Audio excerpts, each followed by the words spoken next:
So now let's talk about what happens when you raise a number to a fractional power. We know what an exponent means when it's a whole number. It means that you multiply that many of something together. But how do you multiply half of something together, or a third of something, or a fifth of something? Well, it turns out raising a number to the 1/2 power means exactly the same as taking the square root of that number.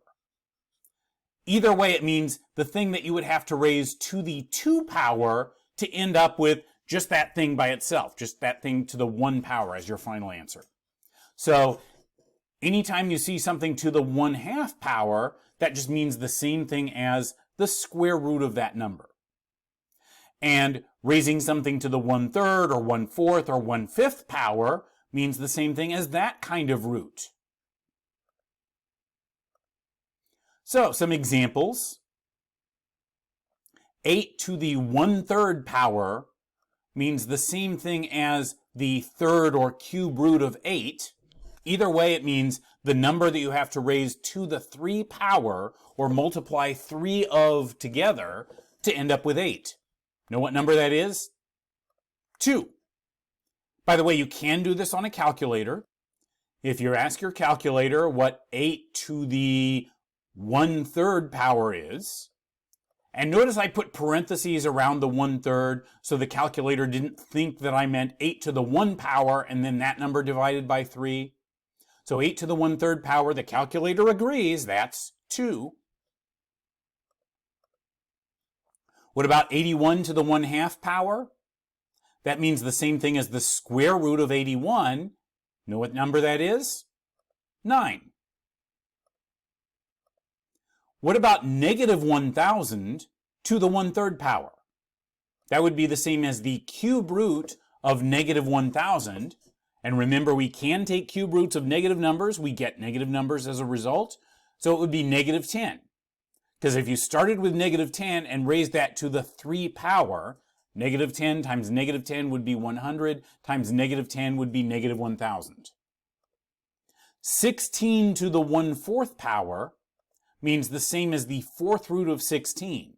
That's the number you have to raise to the 4th power to end up with 16, and that number is 2. What about 81 to the negative 1/2 power? Do you remember learning what it means when you have something to a negative power? When you have a negative exponent? That's when you get into reciprocals. Something to a negative power is equal to like 1 over that thing to a positive power. So 81 to the negative 1/2 power, the answer is not negative, it is a positive number, but it's 1 over what you would get if you just had 81 to the 1/2 power. And we know what that is. It's the square root of 81, which is 9. So here we have 1 over 9. 81 to the negative 1/2 power is 1/9. It's the reciprocal of 81 to the positive 1/2 power. Now, what about if we have a fractional power where the fraction doesn't have a 1 on top? We have something to the 2 over 3 power. So in that case, that would be the same as to the 1/3 power to the 2 power. Because of the way exponents work, when you have something to a power and then you take that to another power, you multiply the exponents together. And if you multiply together 1/3 times 2, you get 2/3.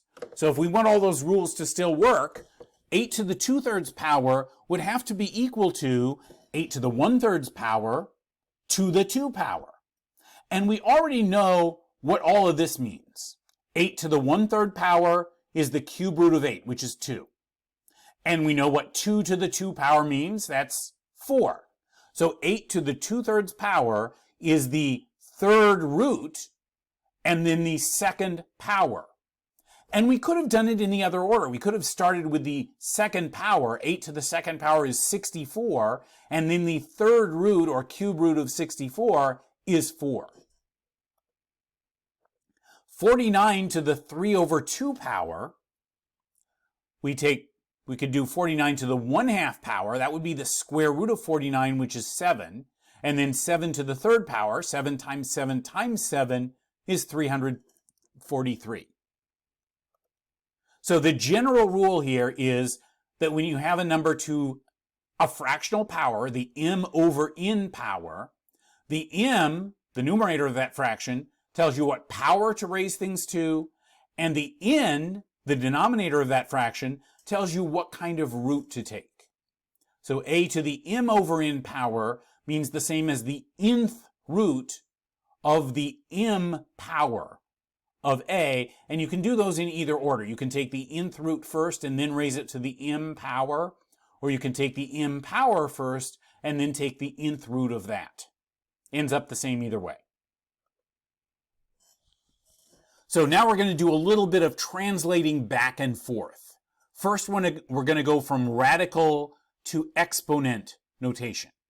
The directions say write each radical expression with a radical sign using exponent notation as something to some power.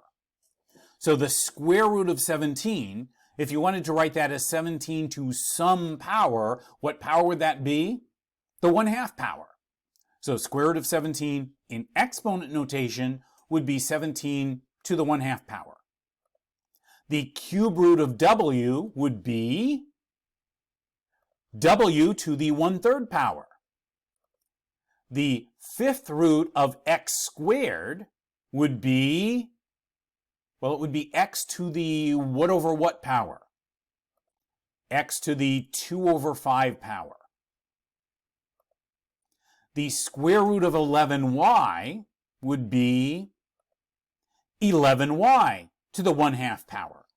And notice the parentheses around the 11y. I want to be clear that it's the 11y that's under the square root sign, so the 1/2 power has to apply to that whole thing.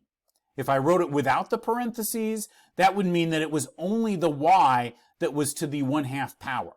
So that would be the 11, just over there minding its own business, times the square root of y, which is not what we have going on here.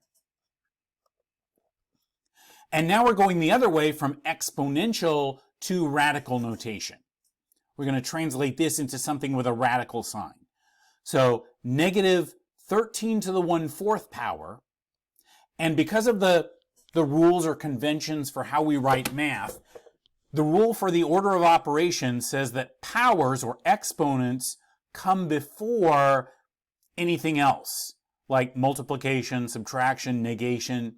So this means negative 13 to the 1/4 power, not negative 13 to the 1/4 power. In other words, the number that's being taken to the 1/4 power is 13, and then we have the negative of that. So in radical notation, there would be a negative sign out in front, outside the radical sign, and then 13 to the 1/4 power would be the 4th root of 13.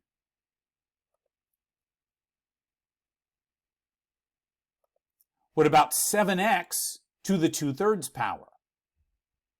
In radical notation, with a radical sign and an index and all that, this would be the cube root, the 3rd root of 7x squared. And you could also write it like, first you take the cube root, then you square it. The cube root of 7x, and then that cube root gets squared. Either way. So that's section P2.